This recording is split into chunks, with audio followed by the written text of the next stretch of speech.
मनाचा वेध घेणारे news channel star city one. राज्यातील आणि देशातील राजकीय घडामोडी पाहण्यासाठी आणि इतरही बातम्या पाहण्यासाठी सबस्क्राइब करा स्टार सिटी वन।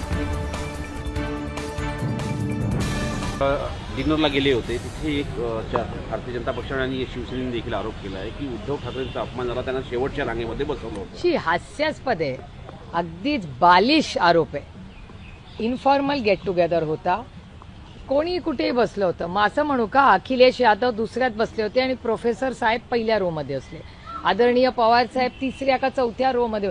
असं काही बसण्याची सिस्टम नव्हती, तो काही प्रोटोकॉलचा कार्यक्रम नव्हता। आम्हाला सहकुटुंब आणि प्रोटोकॉल प्रमाणे नव्हतं। आणि जो जो सिनेमा बघतो त्यातली सगळ्यात मागातली लाईन मिनी ते थिएटर असतं ना, हे मिनी थिएटर सारखं होतं, ती लास्ट लाईनच सगळ्यात महत्वाची असते। ताई, काल राहुल गांधींनी प्रेस कॉन्फरन्स घेऊन निवडणूक आयोगावर त्या आरोप केलेले होते आणि तेच मुद्दे कालच्या प्रेझेंटेशन मध्ये त्यांनी पुन्हा मांडले। हो, अर्थातच, कारण का जी प्रेस त्यांनी केली त्याची सविस्तर माहिती आदरणीय पवार साहेब गेल्या पहिल्यांदा तेच म्हणाले की आम्हाला प्रेझेंटेशन बघायचंय।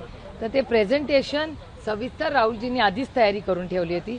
सविस्तर आम्हाला ते प्रेझेंटेशन दाखवलं, त्यातले कागदपत्र दाखवले आणि जे काय आरोप प्रत्यारोप झालेत, मला वाटतं इलेक्शन कमिशनच्या वेबसाईटवर त्या गोष्टी आहेत। असं एकूण सगळं मीडिया माध्यम आणि राहुलजींनी जे दाखवलं आम्हाला त्याच्यात दिसतं।